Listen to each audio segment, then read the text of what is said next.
Thanks everyone for joining us today. We have, I wouldn't say an update because we've never actually hosted Newcore Gold before. First time, so excited to hear the story.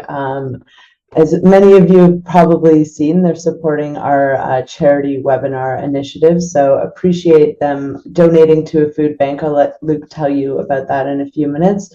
Just some housekeeping items. I think we'll do a presentation for about 10 or 15 minutes, then we'll jump into Q&A. So if anyone has any questions, feel free to put them in the Q&A box at the bottom and we'll get to those.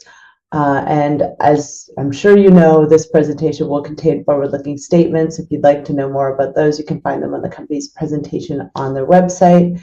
And with that out of the way, I'd like to introduce Luke Alexander, President and CEO of Newcore Gold, who's going to tell us about their very exciting Enchi project in Ghana.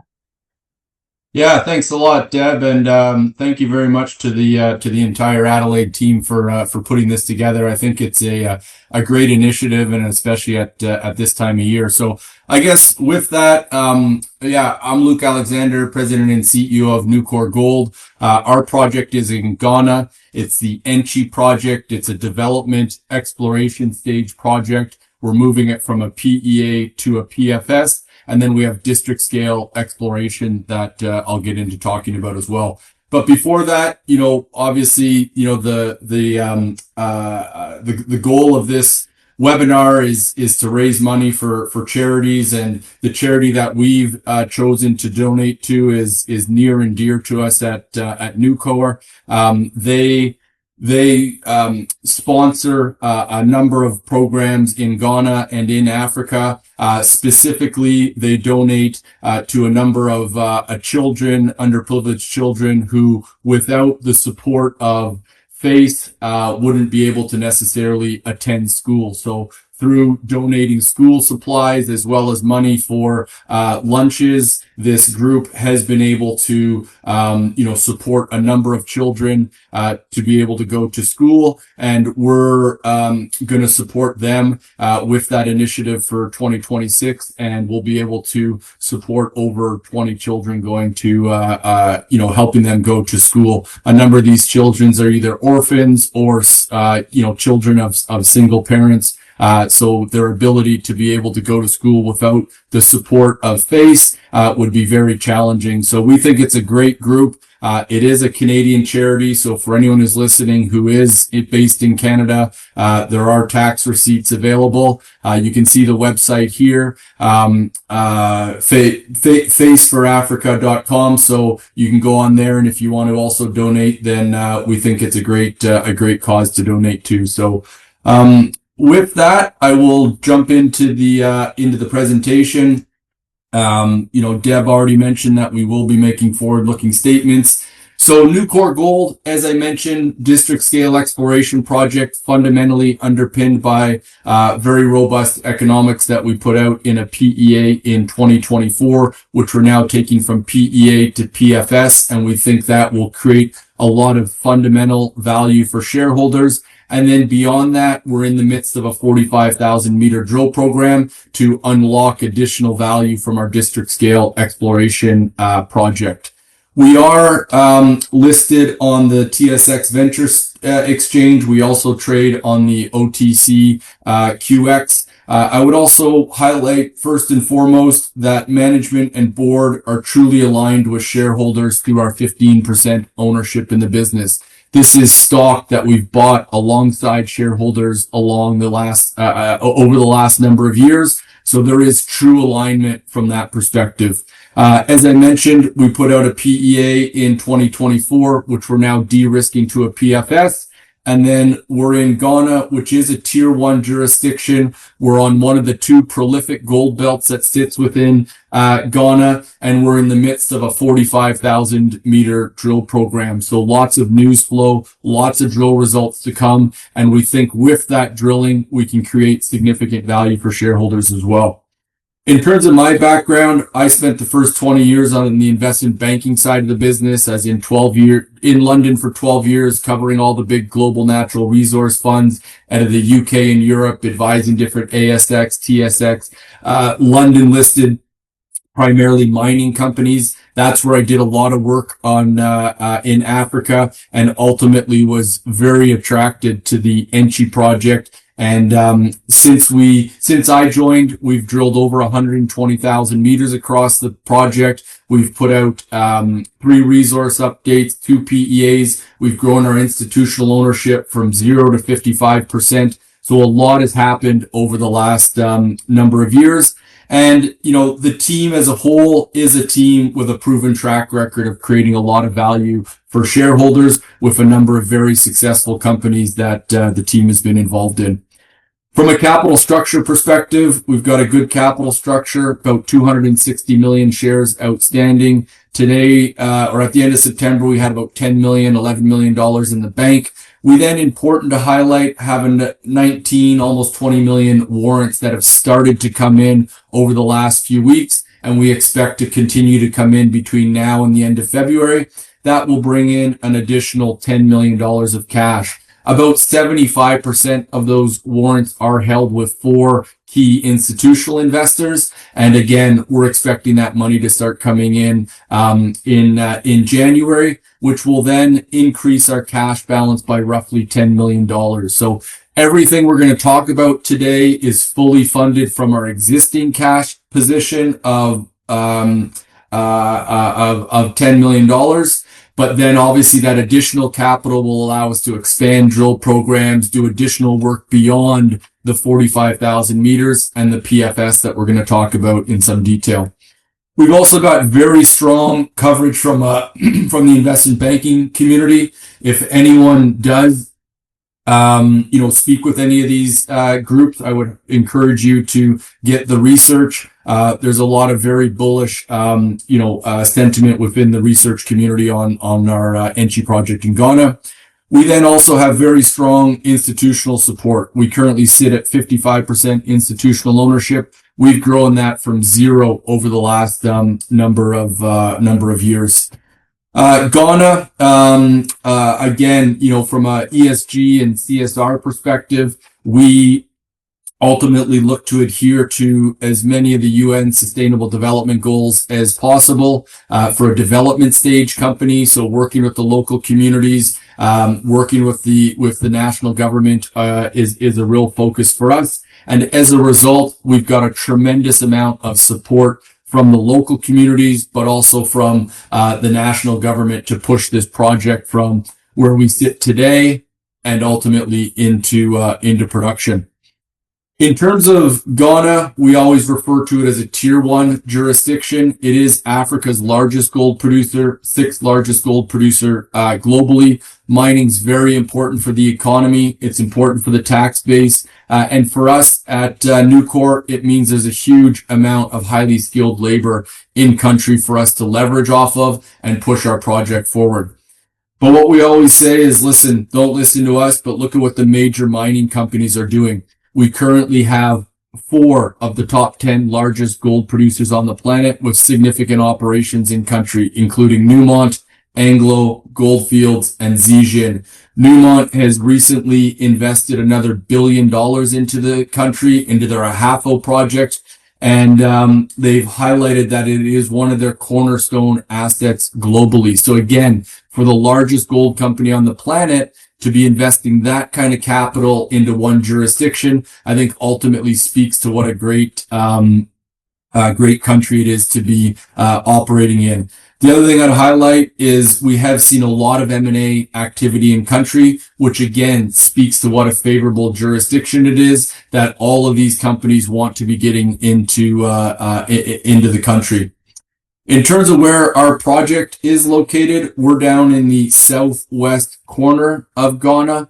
When we then zoom in and have a look at that, you've got 2 prolific gold belts in Ghana. You've got the Ashanti Belt, which has some of the largest deposits on the planet, including Obuasi at 66 million ounces, Tarkwa at 25 million ounces.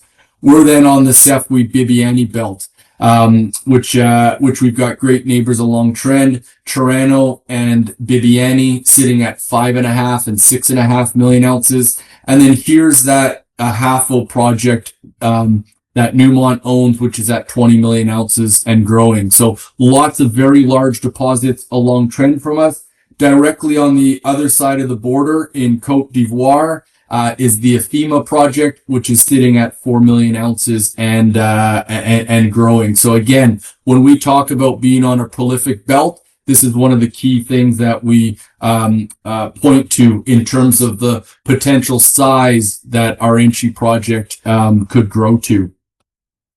Looking at the project itself, 248 square kilometers in size. We've identified roughly 25 targets to date, of which we've only drilled on 9 of them, and 5 of them make up our resource today. So lots of greenfield targets for us to go after, as well as the average vertical depth of our pits that constrain our resource today is only down to 80 meters. So the ability to drill deeper, which we'll talk about, is where we think we can add a significant amount of ounces and unlock additional value for shareholders.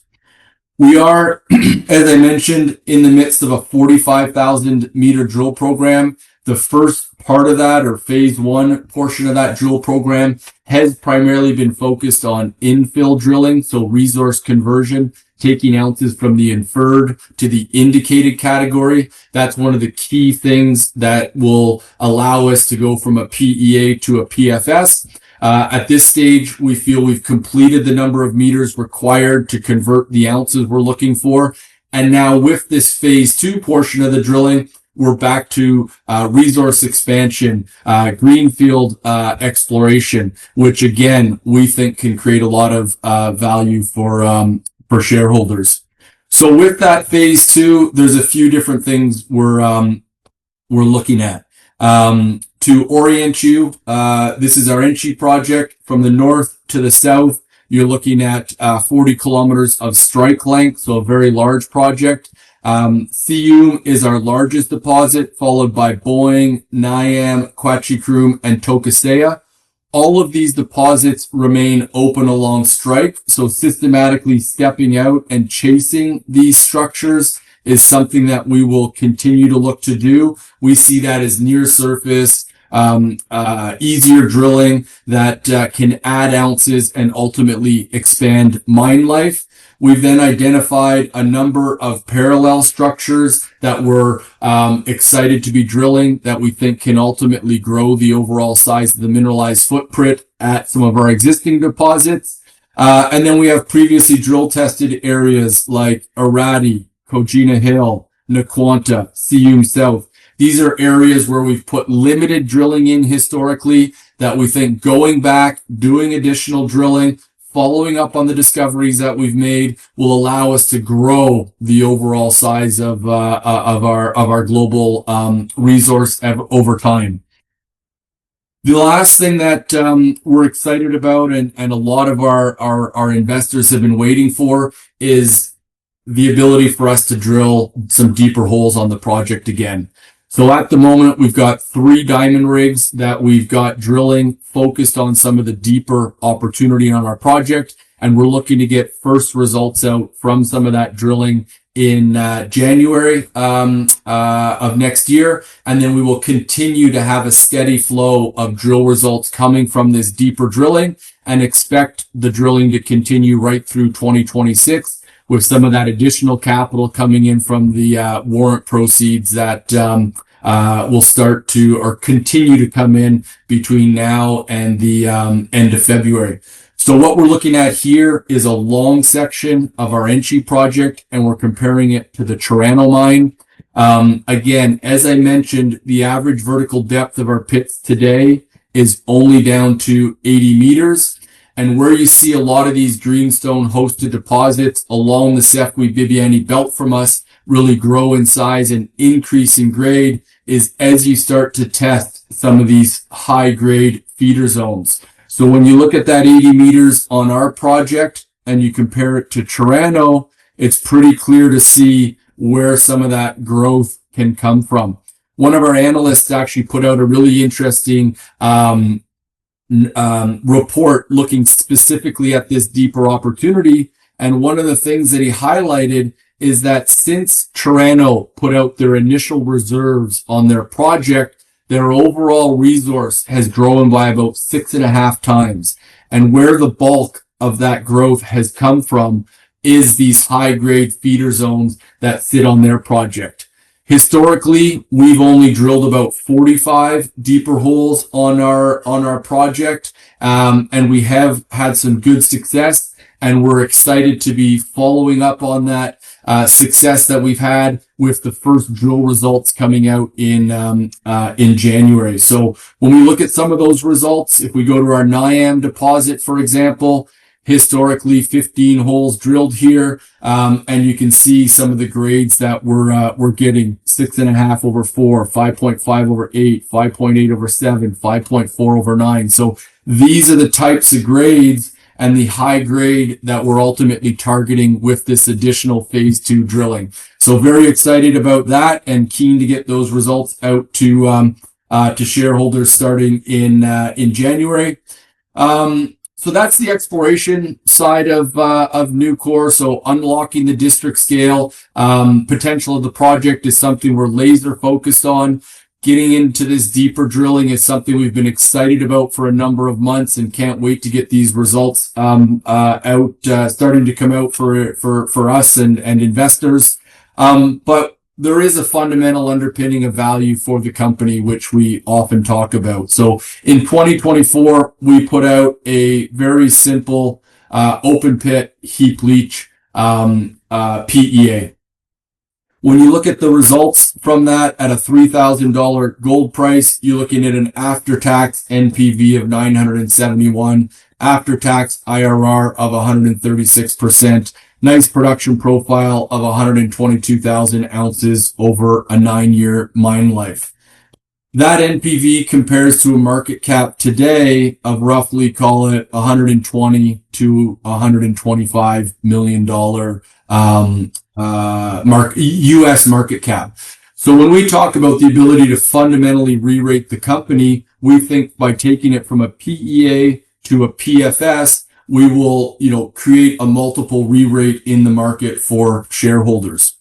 One really simple way of looking at our project is for every $100 move in the gold price, the project adds roughly US $50 million to the NPV of the project. So we're adding about 40% of the market cap of the company today for every $100 move in the gold price. So a tremendous amount of leverage to the gold price for investors is something that our project provides as well. When you get up to trading ranges in the, call it $3,000 to $3,500 range, which is where long-term consensus is these days, you're looking at $970 to $1.2 billion of after-tax NPV. So again, going from PEA to PFS, that process of de-risking the project commands a higher multiple from the market, and that's where we think we can unlock some fundamental value for shareholders. So with that, maybe I'll just kind of recap and then we can jump into questions. So 45,000 meter drill program underway. Phase 1 is completed, which was the resource conversion. We're now focused on resource expansion. And the thing we're most excited about is this deeper drilling and looking forward to getting those results out or starting to get those results out in January and continue to aggressively drill right through 2026. We are getting a lot of that work completed that's required to feed our PFS, and we'll look to commission that PFS in Q1 of next year. And then, at the end of the day, you've got a management team and board, as I mentioned, who are truly aligned with shareholders through that 15% ownership, very strongly backed by deep-pocketed long-term institutional investors, as well as great support from the capital markets in a tier 1 jurisdiction that has a lot of desire to see mining projects built. So with that, Deb, maybe I'll kind of hand it over to you for any questions.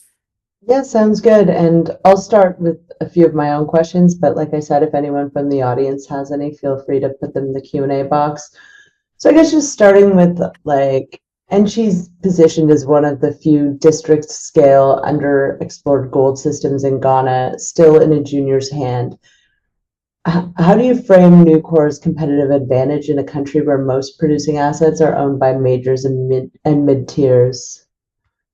Yeah, so if you look at our project and the stage it's at, going from PEA to PFS, as I've mentioned a number of times, we're one of the two most advanced gold projects in the country from a development perspective. So there's an interesting dynamic in Ghana where you've got, some of the biggest gold producers on the planet, as well as mid-tiers, as you've highlighted. There's over 5 million ounces of production per year coming from Ghana. But then there's really a dearth of development stage projects in the pipeline. So, that's one of the real advantages for us is that, we've got a lot of support from the government to take this project from, development stage and into production. They're very keen to see mines built in country. As I mentioned, it's important for jobs. It's important for taxes. It's one of the biggest contributors from a FDI perspective in the country. So we've engaged a lot with the government over the last number of years. Our entire team in Ghana is Ghanaian. We don't have any expats in country, and they've talked about the support and the desire to see our project move into production. So that'd be, I'd say, probably the key element is where we sit in the country relative to the other projects that are in country. There's production, and then there's us. So that that support that we've got is probably one of the big differentiators, and one of the things we can really leverage to fast track this project forward. Staying on the theme of Ghana, can you speak to the merits? I know you mentioned it briefly, but maybe talk a little bit more about Ghana and what differentiates it from its neighbors. Yeah, so as I mentioned, it is Africa's largest gold producer, sixth largest gold producer on the planet, just behind Canada and the US. Interestingly, it actually produces more gold on a per square kilometer or per mile basis than Nevada does. So you have a huge concentration of expertise in a relatively small country. So we can obviously leverage all of that. There's, a lot of service companies in country. Ghana is ultimately an exporter of mining services around West Africa. They're an exporter of mining talent around West Africa. So all of those things, when it comes time to development and production, are real benefits for us that we've got those, down the road from us. Small example is drill rigs. Our main drill rig company that we use, Geodrill, is 4 hours down the road. So the ability to have all of those services at our doorstep is a key thing. I'd also, highlight that we're seeing obviously a number of, countries and governments around the world revising their mining codes and looking to squeeze more out of the extractive industry.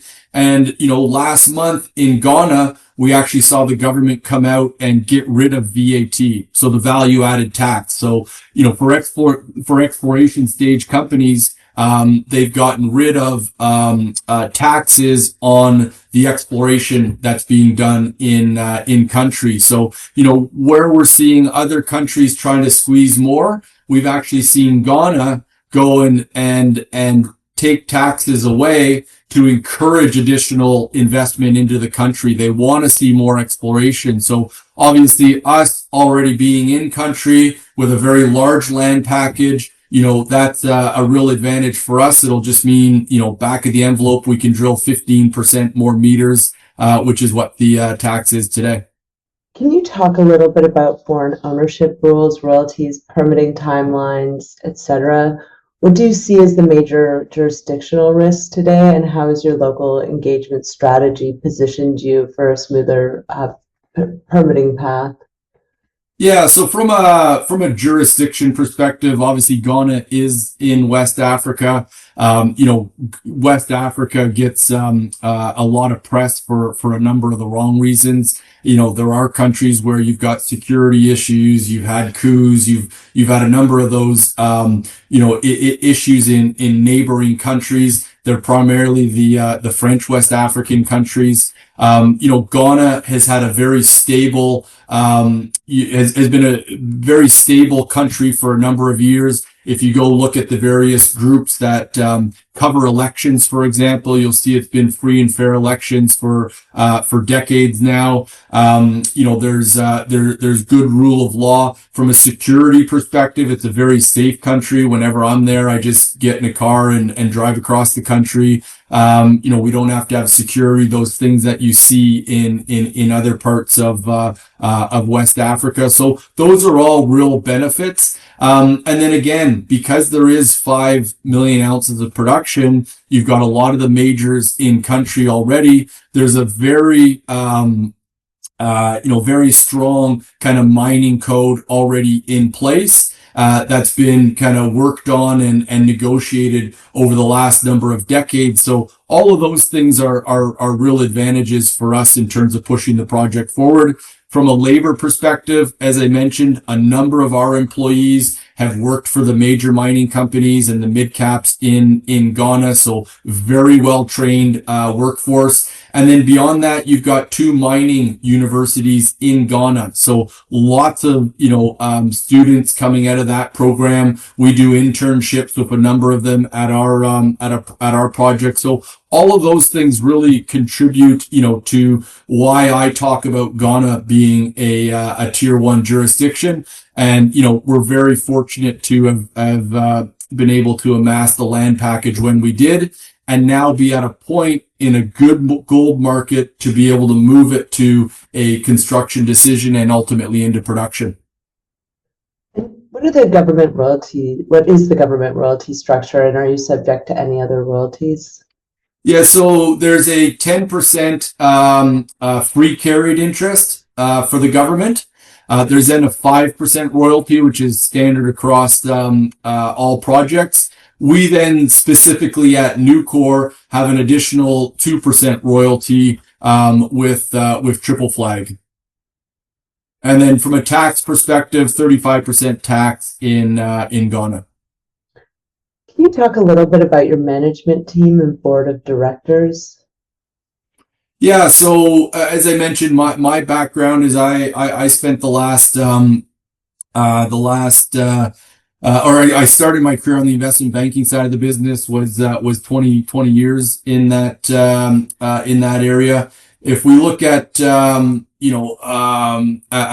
board, so Doug Forrester, he's our chairman. We worked very closely. Doug, Blaine, Ryan King, they were all involved in Newmarket Gold. That was a $10 million company, vended in the Fosterville asset in Australia, eventually sold to Kirkland Lake for $1.4 billion. That was a very successful company. I worked very closely with Doug, Blaine, and Ryan when I was in London, helped raise a lot of the capital for Newmarket Gold out of investors in the UK and Europe. After that, we worked really closely together on Calibre to buy B2 Gold's assets in Nicaragua. If you fast forward to today, they've now sold to Equinox Gold, and the management team from Calibre has taken over at Equinox and have added over, $6-7 billion of value to that company since those two companies have merged. So we actually have a lot of overlap in terms of our board and the Equinox board. 4 of their board members also sit on our board. And that's really, Doug and Blaine, who helped found Calibre. And when that merger happened, a number of the board members moved over. In terms of the management team, Greg Smith, over 35 years of exploration experience. He's worked on these greenstone hosted deposits around the world. He's been leading the efforts here for the past 10 plus years. Mal Carvasca, she's a key part of our team. She heads up our corporate development, investor relations side of the business, has worked in private equity, has worked in investment banking, and then has worked on the corporate side, including projects in Africa for a number of years. Dan Wilson, he's our country manager. We've got over 50 employees in Ghana, led by Dan Wilson. So he's got a wealth of experience. And then lastly, I'll just talk Alan Pangborn. We brought him on as a technical advisor. Alan's got over 35 plus years of mining experience, was with BHP for 15 years, was COO at SSR, has worked on heap leach projects, has worked in Africa. So, we've really leveraged a lot of his experience as we take this project from PEA to PFS. So high level, that's that's the management team and board. Why did you get involved, Luke? What was it about this project specifically? So when I got involved, I had obviously done a lot of work in Africa, specifically Ghana. I've always viewed as a tier one mining jurisdiction for all the different reasons that we talked about, and ultimately saw this project as an opportunity that had district scale exploration in a country that ultimately wanted to see mines being built, and viewed it as, with additional capital, drilling, exploration, we could ultimately create a lot of value for shareholders, and backed by a board and team that had a lot of very successful companies that they had been involved in. I had worked with the team involved here for a number of years, as I mentioned, Newmarket, Caliber, those different groups. So that was really what attracted me to the project, was the asset, the country, and then the team involved. So that was how I got involved.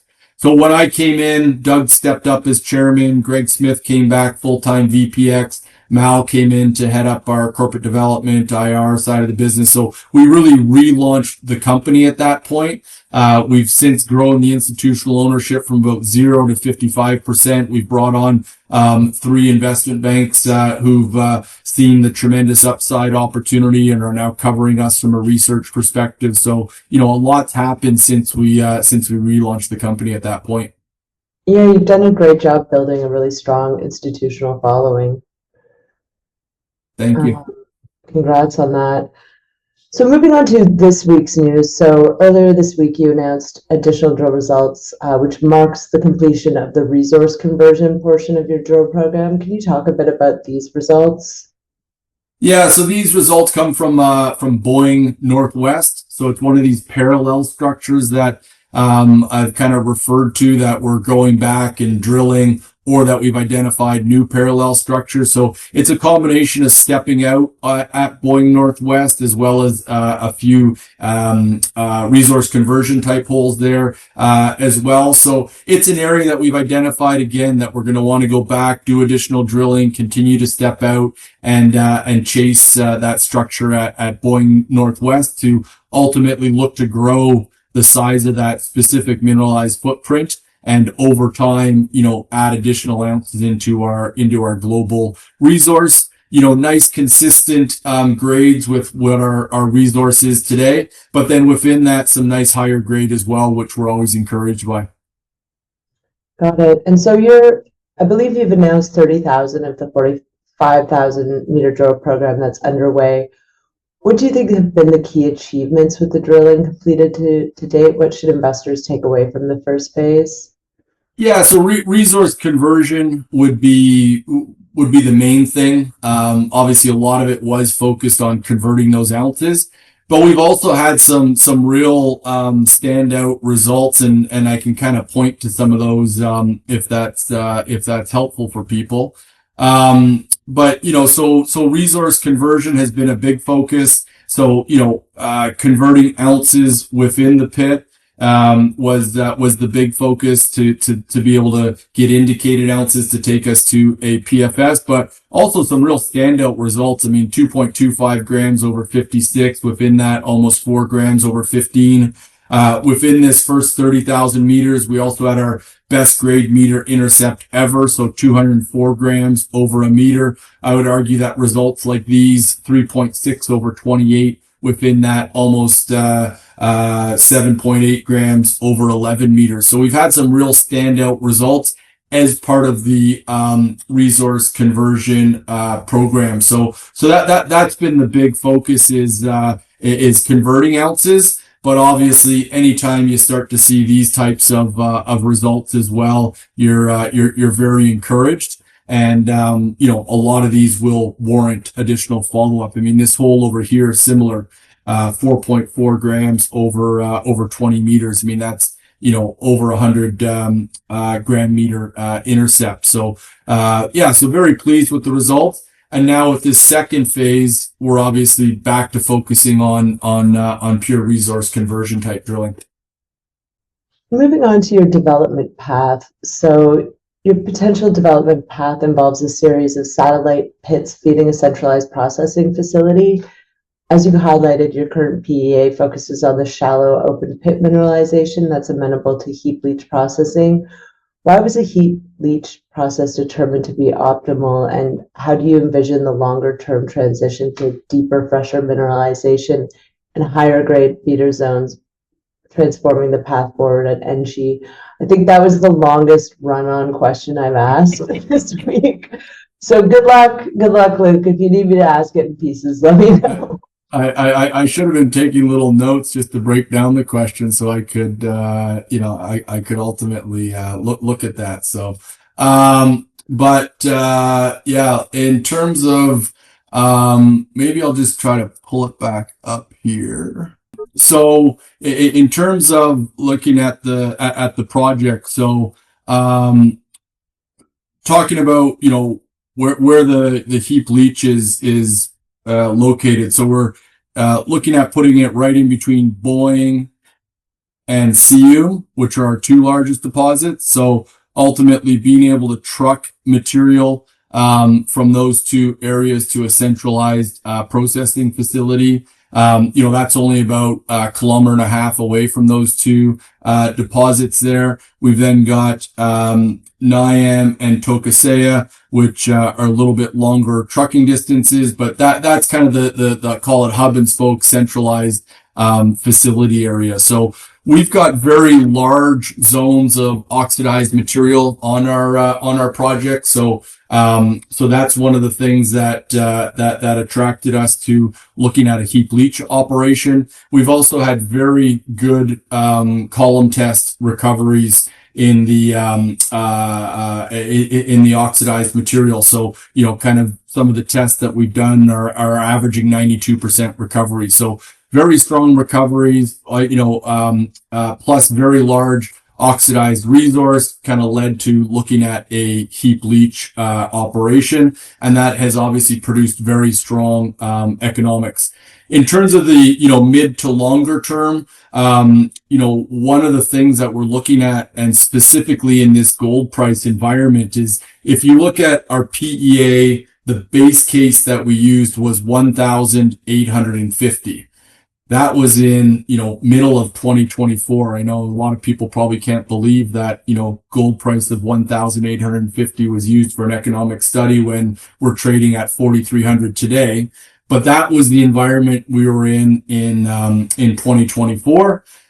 So one of the things we're looking at is obviously there's been a complete change in the gold price environment. And in today's, world of 4,300 or $4,000 gold, obviously every single % of additional gold that you can recover could add a lot of value to the overall project. So in the mid to longer term, what we're looking at is, at what point does it make sense to potentially put a CIL plant in to ultimately capture some additional recoveries through that, CIL process. So we're looking at a number of those things internally at the moment, doing some trade-off studies as to, would it make sense to put a CIL plant in, and does that justify the additional CapEx when you can increase the recoveries of the from the project. So those are some of the things that we're looking at right now.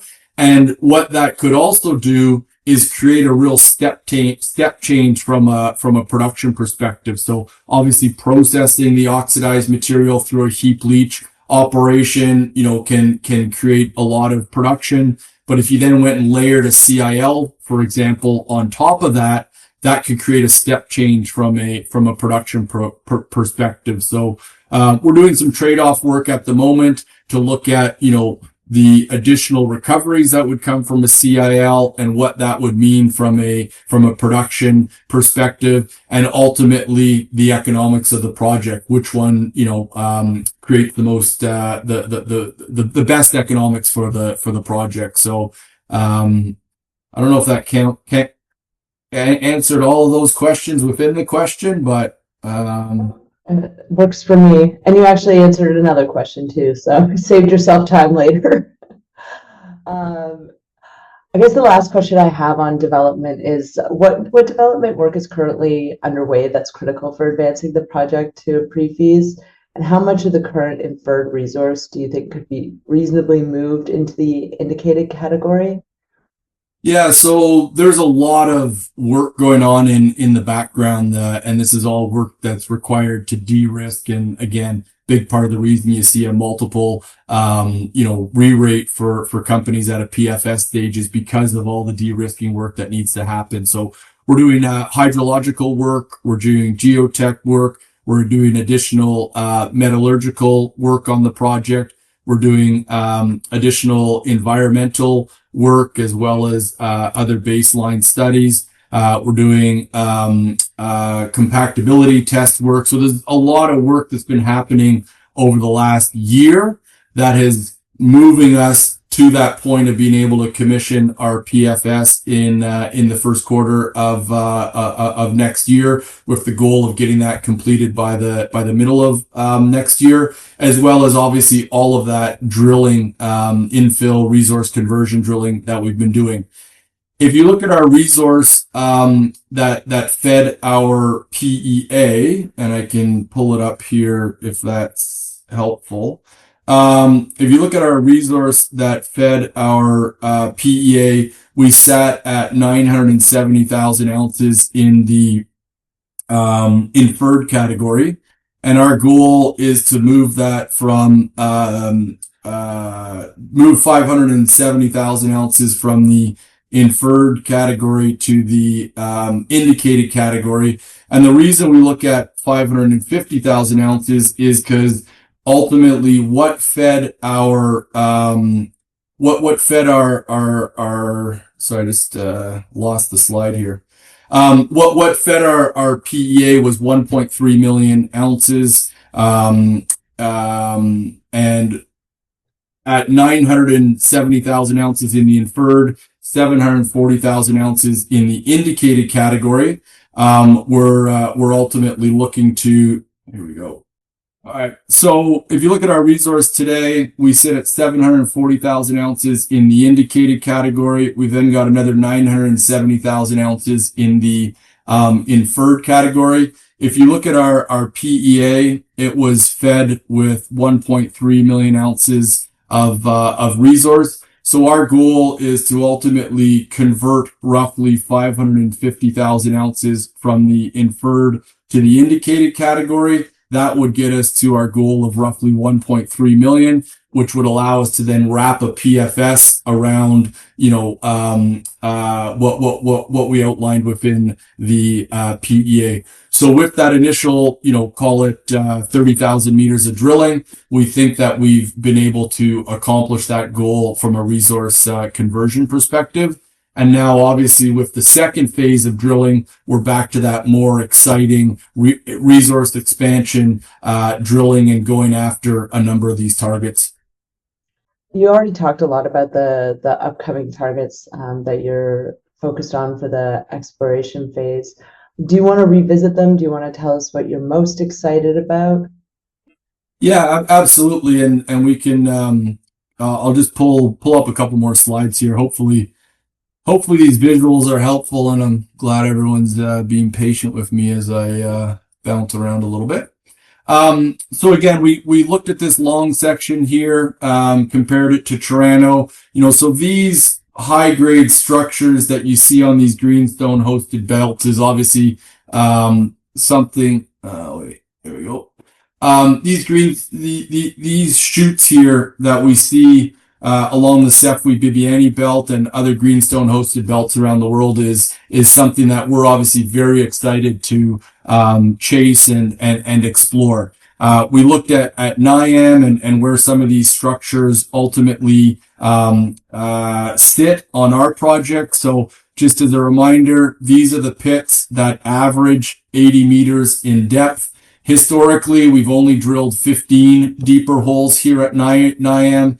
As I mentioned, some very good results, 5.8 over 7, 5.6 over 8, 5.4 over 9, 500 meters to the south, 3.2 over 9, 7.4 over 8, 3.5 over 9. So this is one area that we're going back to and drilling some additional follow-up holes to ultimately look to continue to chase these structures at depth. We've also been drilling some holes over at our Boying deposit. So just as a reminder for everyone, Boying is our second largest deposit. So historically, we've drilled 15 deeper holes here at Boying. It's important to highlight that for us at Enchi, at Newcore, 250 to 350 meters is what we consider deep. So on a global scale, that as you would know is relatively shallow. But with that deeper drilling we've done historically, as well as all the drilling that we've done near surface, we think we've started to identify where some of these high grade structures ultimately sit on our project. So getting back in here and doing some follow-up is what are some of the targets we've been drilling at the moment. And we're very excited again to get those first set of drill results from the deeper drilling back and out to investors in January. And then we'll have a steady flow of deeper drill results coming after that. So I know this is something that a lot of investors have been waiting for and have been very keen, because we all recognize the tremendous upside potential these deeper holes can have from a share price perspective. And that's kind of the focus is targeting some of these high grade deeper structures. And based on the results, we'll then obviously go and look at doing follow-up drilling and continue to prioritize the areas where we're seeing those nice drill results come back from. We're also over at NCAU, which is again our largest deposit. We've got some holes that we've been looking at drilling and starting to drill there at NCAU below those existing pits as well. So it's really a combination of targeting our three main areas from a deeper drilling perspective at this stage. Since you have this map up, maybe you can talk a little bit about the full district scale potential.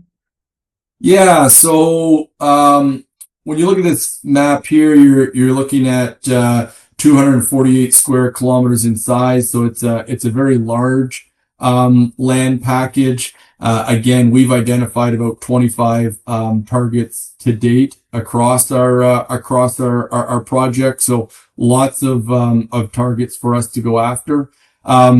One kind of simple way of looking at it is when we look at the airborne geophysics, what you'll see is at our project, and this looks very similar up at Toronto and Bibiani, is you have the main Bibiani shear, which runs to the west of us, north-south.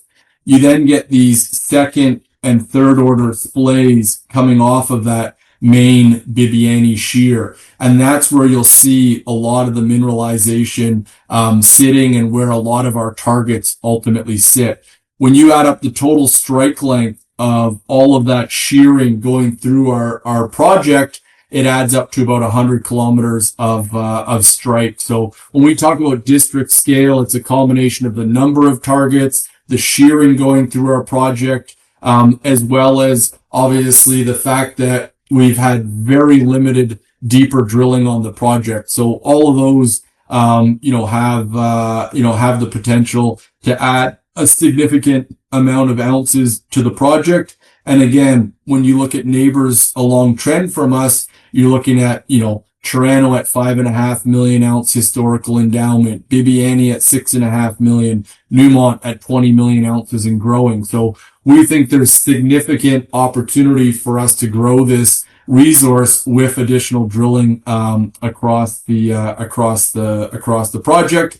We've then also gone and done tens of thousands of soil samples across the project as well. So this is another way that, we look to help identify the various targets on our property. All right. It's massive, right? Yeah, very large land package. This is a new area that we added a couple of years ago called Omampe. That added about 36 square kilometers to our project. So we're in here right now doing a bunch of soil sampling, trenching, that type of work to look to, prioritize some of the targets in that area as well. Nice. Well, moving on to valuation. So when you benchmark Newcore against other West African developers, particularly those with district scale land packages, where do you see the largest valuation disconnect, and what do you believe the market's not fully appreciating about Enchi? I mean, the district scale exploration potential obviously can create huge upside for investors. But ultimately, one of the things as an investor in Newcore that I really like is the fundamental underpinning of value that the company has. I mean, this is a project that we're able to move to a construction decision and ultimately into production without finding another ounce on it today. And, when you look at that, again, at let's say a $3,000 gold price, the project produces an after-tax NPV of 971, 136% IRR. That compares to a market cap today of roughly $125 million US. So when you look at, PEA stage projects, they'll typically trade in that call it 0.2 to 0.3 range. I mean, based on the NPV here, we would be trading, around 0.1 times the NPV of the project. So we think there's a disconnect in terms of, the fundamental value of the project.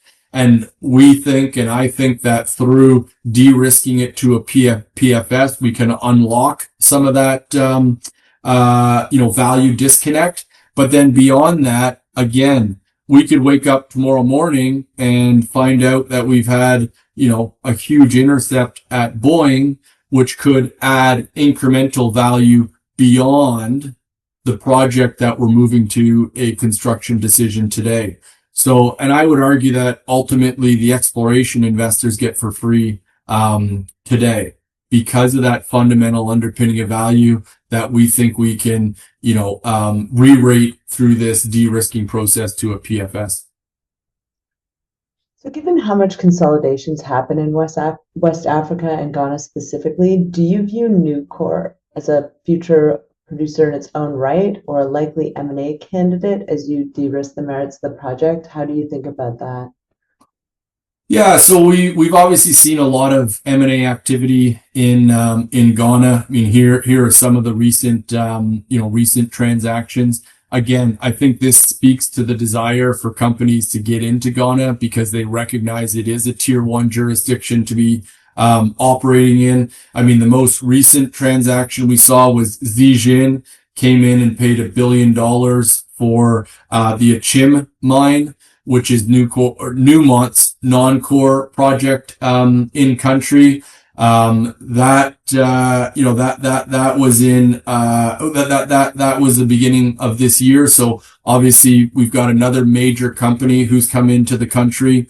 Cardinal, a number of the listeners may remember that company. Aussie listed. There was a full-on bidding war between Nord Gold and Shandong. Shandong ended up winning out in that. And they've actually just last year poured first gold on that project. So it'll produce 350,000 ounces per year. So to go from buying a project to pouring first gold on a project of that size and scale, 350,000 ounces, again, I think speaks to what a great jurisdiction Ghana is to be able to build projects in, and the reason why we want to see, or the reason why the government wants to see companies come in and ultimately build projects.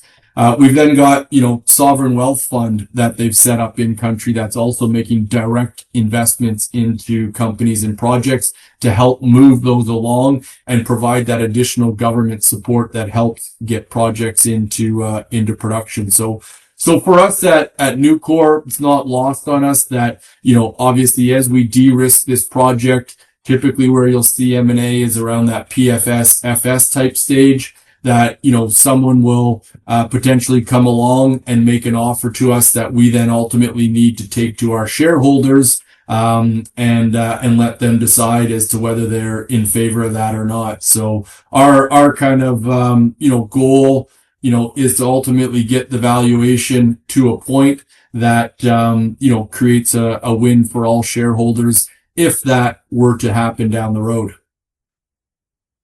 All right. Last question for me as we're coming up to the top of the hour.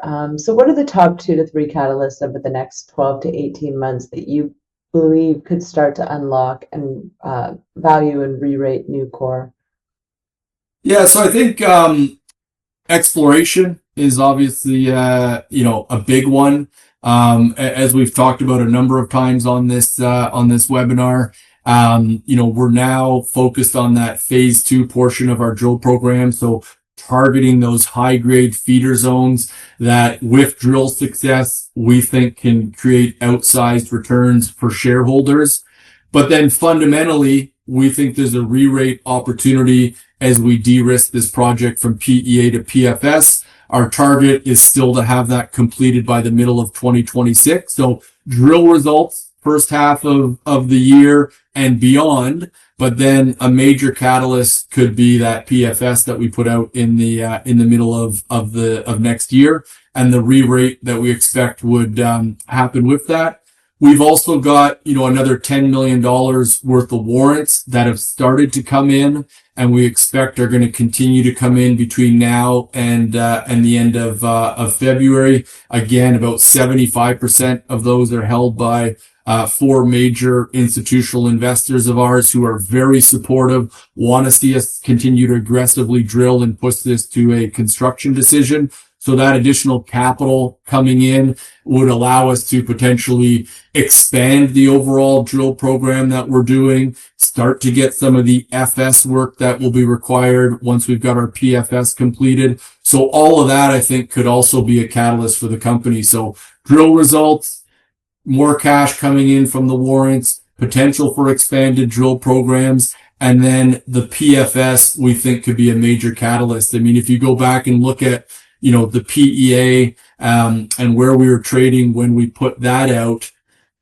and the catalyst that was for the company, we think that the PFS could have a similar impact for Newcore and for our shareholders ultimately.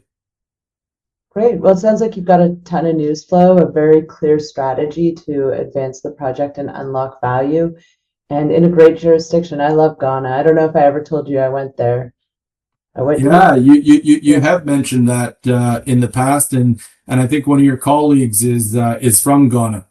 Yeah, actually, I think she's in Namibia right now, but she is Ghanaian and spends part of her year there. Actually, my friend, not my colleague, but my colleague's my friend too, but my friend that I went to her wedding, her uncle was Adam Mills, who was a former prime minister who unfortunately died in office. But yeah, I love Ghana. It's a wonderful place. Yeah, it's a wonderful place. And again, Deb and the Adelaide team, I think this is a great cause that you guys have organized for the holiday season, and kind of donating your time in return for companies donating to various charities, I think is a great thing to do. And obviously, just to reiterate, the charity that we wanted to donate to, and would encourage anyone watching this webinar to donate to, is FACE. FACE for Africa. You can see the website there. It does a lot of great work. It allows a lot of kids who wouldn't necessarily be able to go to school otherwise to be able to get a good education, which ultimately is the fundamental foundation for for success and growth. So we think this is a great charity, and again, Deb, thanks to you and the team for for organizing this. Well, thanks for presenting, Luke. Thanks to you and your team for being incredibly organized. And yeah, thanks to all the participants for your questions and your participation. If anyone has any follow-up questions or wants a meeting, feel free to reach out and I can have that organized. And yeah, I guess happy holidays, everyone. Thanks a lot.